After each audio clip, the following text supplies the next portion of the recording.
2020 corona பெருந்தொற்று பாதிப்பு சீனாவில் தொடங்கி உலகம் முழுவதும் பரவி பல லட்சக்கணக்கான மக்கள் உயிரிழந்த பிறகு உலகத்தில் ஏதோ ஒரு மூலையில் ஏதோ ஒரு சிறிய நாட்டில் ஒரு வைரஸ் பரவல் தொடங்கினால் கூட அது உலகத்திற்கான எச்சரிக்கையாகவே விஞ்ஞானிகள் கருதுகிறார்கள். இந்த நிலையில்தான் சீனாவிலிருந்தே மீண்டும் HMPV என்று சொல்லப்படக்கூடிய இந்த வைரஸினுடைய பாதிப்பு என்பது 4 நாடுகளுக்கு பரவ தொடங்கி இருக்கிறது. அதில் ஒன்றுதான் இந்தியா.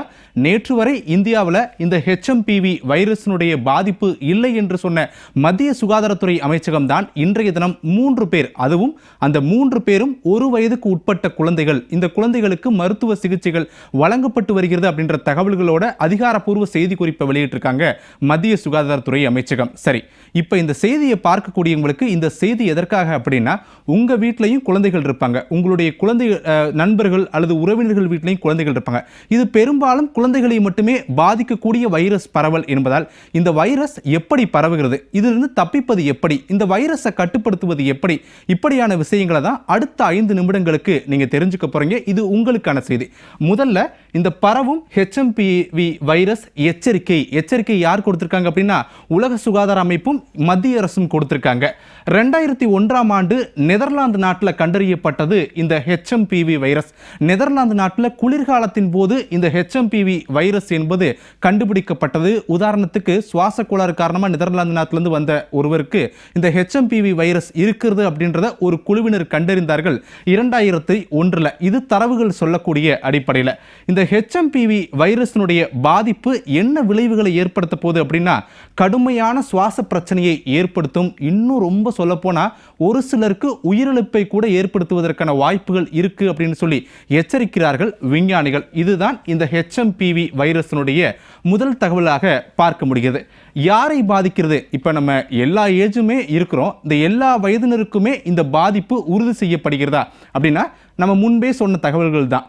3 குழந்தைகளுக்கு இன்றைய தினம் மட்டுமே உறுதி செய்யப்பட்டிருக்கிறது. இந்த 3 குழந்தைகளுமே, ஒரு குழந்தை 2 மாதம், மற்றொரு குழந்தை 3 மாத குழந்தை, இன்னொரு குழந்தை 8 மாத குழந்தை, கிட்டத்தட்ட 1 வயசுக்கும் கீழ் இருக்கக்கூடிய 3 குழந்தைகளுக்கு இந்தியாவில் இந்த வைரஸ் உறுதி செய்யப்பட்டிருக்கக்கூடிய நிலையில மற்ற வயதினருக்கு பாதிக்க கூடுமா அப்படின்ற தகவல்களையும் பார்க்கலாம். பெரிதும் 14 வயதுக்கு உட்பட்ட குழந்தைகளுக்கு தான் இந்த HMPV வைரஸ் பாதிப்பு என்பது உலகளவில் கண்டறியப்பட்டிருக்கு. அதில் 5 வயதுக்கு உட்பட்ட குழந்தைகளுக்கு தான் அதிக பாதிப்பு இருக்கிறது அப்படின்னு சொல்லி மருத்துவர்களும் விஞ்ஞானிகளும் எச்சரிக்கிறார்கள். 2 வயதும், ரெண்டுமே 14 வயதுக்கு உட்பட்ட வயது அப்படின்றத பார்க்க முடிகிறது. 65 வயதுக்கு மேற்பட்டோருக்கும் பாதிப்பு. இது ஏன் இந்த 65 வயது அப்படின்றத மருத்துவர்கள் எச்சரிக்கிறாங்க அப்படின்னா, பெரும்பாலும் இது சுவாச தொடர்புடைய பிரச்சனைகளில் தீவிரமான பிரச்சனைகளை உருவாக்கக்கூடியதான் இந்த HMPV வைரஸினுடைய பணியா இருக்கு. அப்படி 65 வயதுக்கு மேற்பட்டோருக்கு பெரும்பாலும் இந்த சுவாச பிரச்சனை ஒருவருக்கு இருக்க செய்யும். அப்படின்றப்போ 65 வயதுக்கு மேற்பட்டோருக்கு இந்த பாதிப்பு அதிகம் இருக்கக்கூடும் என்ற தகவல்களையும் மருத்துவர்கள் எச்சரிக்கிறார்கள். நுரையீரல் சுவாச பிரச்சனை உள்ளோருக்கும் பாதிப்பு. இப்போ என்னுடைய வயசு 28 வயசு ஆகுது. எனக்கு 28 வயசு இந்த பட்டியலில் எங்கேயுமே இல்லையே, அப்போ எனக்கு இந்த பாதிப்பு வராதானா? இல்லை. நுரையீரல் சுவாச பிரச்சனை உள்ளோருக்கும் இந்த பாதிப்பு இருக்கும். எனக்கு வீசிங் பிரச்சனை இருக்கு, இப்போ எனக்கு வருமானு கேட்டால் நிச்சயம் வருவதற்கான வாய்ப்புகள் இருக்கு. அதிலிருந்து நீங்கள் தற்காத்துக் கொள்ள வேண்டும் தான் எச்சரிக்கிறார்கள் மருத்துவர்கள். இப்போ நம்ம அடுத்த கார்டை நம்ம டிஜிட்டல்ல பார்க்க முடியுது. அறிகுறிகள் என்ன? உலக அளவில் இந்த பரவல் தீவிரமடைய தொடங்கியிருக்கு. இந்தியாவில் 3 பேருக்கு பாதிப்பு உறுதி செய்யப்பட்டிருக்குன்னு நீங்கள் சொல்கிறீங்க. இப்போ இந்த அறிகுறிகள்லாம் என்ன அப்படின்னா, மருத்துவர்களும் உலக சுகாதார அமைப்பும் சொல்லக்கூடியது ஸ்டேஜ் 1, இருமலும் சளியும் இருக்கு. இது வழக்கமான பிரச்சனை தாங்க. இப்போ தமிழ்நாட்டில் கூட காலை நேரங்களில் பனி சூழ்ந்த ஒரு இயற்கையான ஒரு காட்சிகளை பார்க்க முடியுது. இந்த நேரங்களில் இருமலும் சளியும் வழக்கமாக வரதானே அப்படின்னா, அது முன்பு. இப்போது இருமலும் சளியும் இருந்தாலும் கூட HMPV வைரஸினுடைய பாதிப்பாக இருக்கலாம் என எச்சரிக்கிறார்கள் மருத்துவர்கள். இது ஸ்டேஜ் 1. ஸ்டேஜ் 2ல மூக்கடைப்பு, காய்ச்சல், இதுவும் வழக்கமான ஒன்று தான். ஆனால் இந்த அறிகுறிகளும் கூட HMPV வைரஸினுடைய பாதிப்பாக இருக்கக்கூடும் என்று மருத்துவர்கள் சொல்கிறார்கள். ஸ்டேஜ் 3லிருந்து தான் நம்ம ரொம்ப சீரியஸாக இந்த விஷயத்தை எடுத்துக்க ஆரம்பிக்கணும் அப்படின்னு சொல்லி உலக சுகாதார நிறுவனம் சொல்கிறது. என்னன்னா, இருமலும் சளியும் வந்துவிட்டது, மூக்கடைப்பும் காய்ச்சலும் ஏற்பட்டு விட்டது, தொண்டையில் கடுமையான வலியை உணரத் தொடங்கும் போதுதான் இது HMPV வைரஸுக்கான தீவிர அறிகுறியாக இருக்குமோ அப்படின்னு நம்ம உடனடியாக மருத்துவரை அணுகணும் அப்படின்னு சொல்லி சொல்றாங்க. ஸ்டேஜ் 4 அப்படின்னா சுவாசிப்பதில் சிரமம் இருக்கும். இப்போ இயற்கையாக ப்ரீத் பண்ணுறதை விட அவங்களுக்கு சுவாசிப்பதில் ரொம்ப சிரமம் இருக்குது, மூச்சு விடவே ரொம்ப கஷ்டப்படுறாங்க, உடனடியாக மருத்துவமனைக்கு கூப்பிட்டு போகிறீங்க அப்படின்னா இனி வரக்கூடிய நாட்களில் மருத்துவ பரிசோதனைகளோடு சேர்த்து இந்த ஹெச்எம்பிவி வைரஸ் பாதிப்பு இருக்குதா அப்படின்ற ஒரு பரிசோதனையும் மருத்துவர்கள் இனிமேல் மேற்கொள்வார்கள் அப்படின்ற தகவல்களையும் தெரிவிச்சிருக்கார்கள். ஸ்டேஜ் 5 பார்த்தோம்னா மூச்சு திணறல் ஏற்படுவதற்கான வாய்ப்புகள் இருக்குது. இந்த ஸ்டேஜ் 5 ஸ்டேஜ் 6 ரெண்டுமே உயிரிழப்பு வரை கொண்டு செல்வதற்கான வாய்ப்புகள் இருக்கு என மருத்துவர்கள் எச்சரிக்கிறார்கள். அதில் ஸ்டேஜ் 5 தான் மூச்சு திணறல், ஸ்டேஜ் 6 நிமோனியா பாதிப்புகளை ஏற்படுத்தக்கூடிய வகையில் இந்த ஹெச்எம்பிவி வைரஸ் பாதிப்புகள் இருக்கக்கூடும் என எச்சரிக்கிறார்கள் மருத்துவர்கள். அறிகுறிகளை பார்த்தாச்சு. இப்போ எப்படி பரவுகிறது? இது முதல்ல சீனாவினுடைய வடக்கு பகுதிகளில் ஒரு சில மருத்துவமனைகள் இருந்தால் அந்த பாதிப்பு பரவுச்சு அப்படின்னு சொல்லி சர்வதேச செய்தி நிறுவனங்கள் இந்த தகவல்களை உறுதிப்படுத்தினாலும் கூட இந்தியா உட்பட 4 நாடுகளுக்கு இப்போது வரை பரவி இருக்கிறது. இந்த பரவல் எப்படி இருந்தது? இன்று காலை கூட மத்திய சுகாதாரத்துறை அமைச்சகம் கொடுத்த அறிக்கையில் இந்த பாதிக்கப்பட்ட 2 குழந்தைகள், காலை நிலவரப்படி 2 குழந்தைகள் வெளிநாடுகளுக்கு எந்த ஒரு பயணங்களையும் மேற்கொள்ளவில்லை. அதே நேரத்தில் வெளிநாடுகளிலிருந்து இந்தியா வந்தவர்களோடு எந்த தொடர்பும் வைத்துக் கொள்ளவில்லை. இருந்தாலும் கூட ஹெச்எம்பிவி வைரஸ் பாதிப்பு என்பது உறுதி செய்யப்பட்டிருக்கிறது என்பதை தெரிவித்திருக்கக்கூடிய அதே நேரத்தில் இந்திய மருத்துவ ஆராய்ச்சி கவுன்சில் இது குறித்து ஆய்வுகளை எல்லாம் மேற்கொண்டு வருகிறது அப்படின்ற தகவல்களை தெரிவிச்சிருக்காங்க. இந்த நிலையில் தான் எப்படி பரவுகிறது என்றால் குறைந்த இடைவெளியில் காற்றில் பரவக்கூடிய அபாயம் இருக்கிறது. இப்போ நான் இன்னும் பேசிட்டு இருக்கேன், எனக்கு ஆப்போசிட்டில் கேமரா பர்சன் இருக்கிறாங்க. ஒருவேளை அவங்களுக்கு இந்த ஹெச்எம்பிவி வைரஸ் இருக்கு அப்படின்னா இப்போ நான் பேசிட்டு இருக்க நேரத்தில் அவங்களுடைய சுவாச காற்றை நான் சுவாசிக்கும் போது எனக்கும் அந்த பரவல் ஏற்படக்கூடியதற்கான வாய்ப்பு இருக்கின்றதான் மருத்துவர்களுடைய முதல் எச்சரிக்கையாக இருக்குது. இருமல் மற்றும் தும்மல் வழியாக இப்போ எனக்கு பக்கத்தில் இன்னொரு பர்சன் நிற்கிறாங்க அப்படின்னா அவங்க ஒருவேளை இருமுனாலோ தும்முனாலோ அதன் வழியாகவும் எனக்கு இந்த பாதிப்பு உருவாகக்கூடும் என்பதும் மருத்துவர்களுடைய மற்றொரு எச்சரிக்கையாக இருக்கிறது.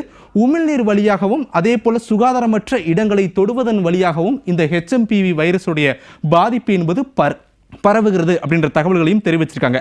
பாதிப்பு உள்ள ஒருவர் பயன்படுத்திய துணிகளை பயன்படுத்துவதன் மூலமும் ஒருவருக்கு இந்த பாதிப்பு மிக எளிதாகவே பரவக்கூடும் அப்படின்ற விஷயங்களும் தெரிவிச்சிருக்காங்க. இப்போ நான் ஒரு கர்ச்சீஃப் வச்சிருக்கேன். இந்த கர்ச்சீஃபில் என்னுடைய ஃபேஸ்லேருந்து எல்லாத்தையுமே தும்முவேன், எல்லாத்துக்கும் பயன்படுத்துவேன். இதே கர்ச்சீஃபை என்னுடைய வீட்டில் உள்ளவங்க யாரோ ஒருத்தவங்க எடுத்து பயன்படுத்துகிறாங்க, இல்லை என்னுடைய நண்பர் பயன்படுத்துகிறார் அப்படின்னா அந்த துணிகள் வழியாகவும் இந்த ஹெச்எம்பிவி வைரஸினுடைய பாதிப்பு பரவுவதற்கான அதிக நேரம் எடுத்துக்கொள்ளும் அப்படின்ற ஒரு விஷயத்தையும் மருத்துவர்கள் எச்சரிக்கையாக கொடுத்திருக்கிறார்கள். எப்படி பரவுகிறது அப்படின்றத பார்த்தோம். இப்போ எப்படி தப்பிப்பது?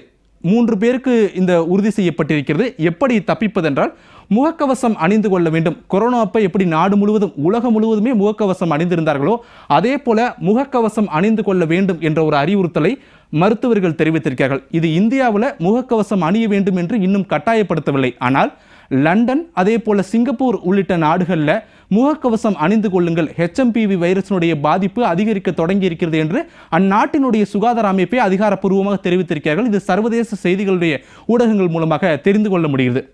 2வது, தேவையற்ற இடங்களை தொடுவதை தவிர்க்க வேண்டும். கைகளை சுத்தம் செய்த பிறகே குழந்தைகளுக்கு அருகில் செல்ல வேண்டும்.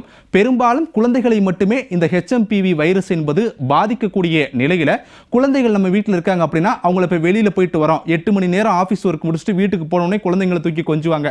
இப்போ நம்மளுடைய கைகள் எந்தெந்த இடங்கள்லேயே தொட்டுட்டு வந்திருக்கலாம். மெட்ரோ ஸ்டேஷனில் பயணிப்போம், பேருந்து, ரயில், இப்படி பல இடங்களில் பயணித்து வந்திருப்போம். பயணிச்சிருக்கும் போது வந்த உடனே குழந்தைகளை தூக்கக்கூடாது. ஒருவேளை உங்களுடைய கைகளில் கிருமிகள் இருந்தால் அது ஹெச்எம்பிவி வைரஸாக மாறி உங்களை குழந்தைகளை பாதிக்க வாய்ப்பு இருக்கு. எனவே வீட்டிற்கு வந்த உடனே கைகளை சுத்தம் செய்ததற்கு பிறகே குழந்தைகளை தூக்க வேண்டும் அல்லது குழந்தைகளுக்கு அருகில் செல்ல வேண்டும் அப்படின்ற ஒரு அறிவுறுத்தலையும் மருத்துவர்கள் வழங்குகிறார்கள். இறுதியாக பார்த்தோம் அப்படின்னா இருமல் தும்மல் இருந்தால் பிறரை அருகில் அனுமதிப்பதை தவிர்க்க வேண்டும். இது நமக்கே நம்மளுடைய ஒரு சுய கட்டுப்பாடை விதிச்சுக்கணும். குழந்தைகள் கை கால்களை அடிக்கடி சுத்தம் செய்ய வேண்டும். இது குழந்தைகளை தான் பெரும்பாலும் பாதிக்கிறது. 14 வயதுக்கு உட்பட்ட குழந்தைகள் தான் உலக அளவில் அதிக அளவில் பாதிக்கப்பட்டிருக்கிறது என்பதால் குழந்தைகளுக்கு அதிக பிரியாரிட்டி கொடுக்கக்கூடிய வகையில் அவங்களுக்கான வழிகாட்டு நெறிமுறைகளை ஒவ்வொரு நாடுகளுடைய அரசும் உலக சுகாதார நிறுவனமும் வெளியிட்டிருக்காங்க. அதன் அடிப்படையில் இந்த செய்தியை நம்ம பார்க்க முடிகிறது. எப்படி தப்பிப்பது அப்படின்னு பார்த்தாச்சு. சிகிச்சை முறை என்ன? கொரோனாவுக்கு நம்ம எல்லாருமே வேக்சின் போட்டிருப்போம். 1 வருஷம் கழிச்சு கொரோனா பெருந்தொற்று உலகம் முழுவதுமே ஆட்கொண்ட பிறகு ஒவ்வொரு நாடுகளுமே வேக்சின் கண்டுபிடிக்கக்கூடிய முயற்சியில் இறங்கியிருந்தாங்க. இந்தியாவிலும் கூட 2 வேக்சின்கள் கண்டுபிடிக்கப்பட்டு அது மக்களுக்கு செலுத்தப்பட்டது. பின்னர் கொரோனாவிலிருந்து நம்ம ஓரளவுக்கு மீண்டு விட்டோம். இப்போ இந்த ஹெச்எம்பிவி வைரஸ்க்கு மருத்துவ சிகிச்சைகள் இருக்கிறதா என்றால் அப்போதுதான் ஒரு அதிர்ச்சிகரமான தகவல். இதற்கு மருத்துவ சிகிச்சைகள் இல்லை, இப்போது வரை மாற்று மருந்து எதுவுமே கண்டுபிடிக்கப்படவில்லை அப்படின்ற ஒரு தகவல்களையும் உலக நாடுகள் தெரிவிக்கிறார்கள். இருந்தாலும் கூட சில மருத்துவ நிவாரணிகள் எடுத்துக்கொள்ளலாம் என்ற ஒரு தகவல்களையும் மருத்துவர்கள் சொல்கிறார்கள். இதற்கென தனியாக எதிர்ப்பு மருந்துகள் இல்லை. மருத்துவர் ஆலோசனையின்படி காய்ச்சல், சளி நிவாரணிகளை எடுத்துக்கொள்ளலாம். மருத்துவர்களுடைய ஆலோசனையின்படி மட்டுமே அந்த மருந்துகளை எடுத்துக்கொள்ளப்பட வேண்டும் என்பதை தெரிவித்திருக்கிறார்கள். உடனடியாக மருத்துவ ஆலோசனைகளை பெற வேண்டும். வீட்டிலே சுய சிகிச்சை செய்து கொள்ளக்கூடாது. எனக்கு காய்ச்சல் இருக்கு, சளி இருக்கு, வீட்டில் பக்கத்தில் இருக்கக்கூடிய ஒரு மெடிக்கலில் போய் ஒரு அமாக்சிலின் பாராஸ்டமல் மாத்திரை வாங்கி நான் போட்டுட்டு அதை சரி பண்ணக்கூடாது. ஹெச்எம்பிவி வைரஸினுடைய பாதிப்பு பரவி வரக்கூடிய நிலையில் உடனடியாக அருகில் இருக்கக்கூடிய மருத்துவர்களுக்கு சென்று இந்த விஷயத்தை தெரிவிக்கணும். அவங்க பரிசோதனை எடுப்பாங்க. பரிசோதனையில் ஒருவேளை ஹெச்எம்பிவி வைரஸ் உறுதி செய்யப்படுகிறது என்றால் அதற்கான சிகிச்சைகளை வழங்குவார்கள். இல்லை இது வழக்கமான இந்த இயற்கைக்கு ஏற்ப சளி காய்ச்சல் என்றால் அதற்கான மருந்துகளை வழங்குவார்கள். ஆகவே மருத்துவர்களுடைய பரிசோதனை அவருடைய ஆலோசனை என்பது கட்டாயம் தேவை அப்படின்ற ஒரு விஷயத்தையும் தெரிவித்திருக்கிறார்கள். இதுதான் சிகிச்சை முறை. சிகிச்சைக்கு தனியாக மருந்துகள் இல்லை என்றாலும் இருக்கக்கூடிய மருத்துவ சிகிச்சைகளின் அடிப்படையில் இந்தந்த மாதிரியான விஷயங்களை எல்லாம் பின்பற்றலாம் அப்படின்ற ஒரு விஷயத்தை தான் மத்திய சுகாதாரத்துறை தெரிவித்திருக்கிறது. சிகிச்சை முறையை தொடர்ந்து உலக அளவில் இந்த ஹெச்எம்பிவி வைரஸ் பாதிப்பு பரவி இருக்கிறது என்றால் நம்ம தொடக்கத்திலிருந்து சொல்றோம் இல்லையா, ஒரு 4 நாடுகளில் பரவி இருக்கு. முதல்ல பரவிய நாடு சீனா, இந்தியா, மலேசியா, இங்கிலாந்து. இந்த 4 நாடுகளில் தற்போது இந்த பாதிப்பு என்பது அதிகரித்திருக்கிறது, தொடங்கி இருக்கிறது அப்படின்ற ஒரு விஷயத்தை இந்தந்த நாடுகளை சேர்ந்த ஊடகங்கள் வெளியிட்டிருக்கக்கூடிய அதிகாரப்பூர்வ தகவலின் அடிப்படையில் இந்த நாடுகளுடைய பெயர்களை எல்லாம் நாம் குறிப்பிட்டிருக்கோம். இந்தியாவில் எந்தெந்த மாநிலங்கள் 3 பேருக்கு இந்த பரவல் உறுதி செய்யப்பட்டிருக்கிறது அப்படின்ற ஒரு விஷயத்தை நம்ம தொடக்கத்திலிருந்து சொல்றோம். இப்போ இந்தியாவை பொறுத்தவரையிலுமே கர்நாடகாவில் 2 குழந்தைகள், ஒரு குழந்தை 3 வயது, மற்றொரு குழந்தை 8 வயது. குஜராத் மாநிலத்தில் இன்று நண்பகல் தான் உறுதி செய்யப்பட்டிருக்கிறது. 2 மாத குழந்தைக்கு இந்த ஹெச்எம்பிவி வைரஸ் என்பது உறுதி செய்யப்பட்டிருக்கிறது. எனவே இந்த ஹெச்எம்பிவி வைரஸினுடைய பாதிப்பு இப்போது இருக்கக்கூடிய காலநிலைக்கு ஏற்ப அது மாற்றி குழந்தைகளை அதிக அளவு பாதிக்க தொடங்கி இருக்கிறது என்ற ஒரு எச்சரிக்கையோடு இந்தியா அடுத்து வரக்கூடிய நாட்களை கடக்கப் போகிறது அப்படின்றத புரிந்து கொள்ள முடிகிறது. மத்திய சுகாதாரத்துறை அமைச்சரும் கூட இந்த ஹெச்எம்பிவி வைரஸ் தொடர்பாக ஒரு அவசர ஆலோசனை கூட்டத்திற்கு அழைப்பு விடுத்திருக்கிறார்கள். அந்த ஆலோசனை கூட்டத்திற்கு பிறகு இந்த ஹெச்எம்பிவி வைரஸினுடைய பாதிப்புகளை பரிசோதனையின் மூலம் எப்படி கட்டுப்படுத்துவது, மருத்துவமனைகளுக்கு அல்லது ஆரம்ப சுகாதார நிலையங்களுக்கு வரக்கூடிய நோயாளிகளை எப்படி குணப்படுத்துவது, இதற்கென தனியாக ஏதேனும் அறைகளை ஒதுக்கீடு செய்யப்பட வேண்டுமா, இப்படியான வழிகாட்டு நெறிமுறைகளை எல்லாம் மத்திய சுகாதாரத்துறை அமைச்சகம் விரிவாக வெளியிடுவார்கள் என்ற ஒரு தகவல்களையும் மத்திய சுகாதாரத்துறை தெரிவித்திருக்கக்கூடிய நிலையிலே இந்த ஹெச்எம்பிவி வைரஸினுடைய பாதிப்பிலிருந்து எப்படி தப்பிப்பது, அதற்கான சிகிச்சை முறைகள் என்ன என்பது குறித்து இப்போ நம்ம விளக்கி இருக்கோம். ஜனனி, ஹெச்எம்பிவி வைரஸ் குறித்து விரிவான தகவல்களை வழங்கியமைக்கு நன்றி யோகேஸ்வரன்.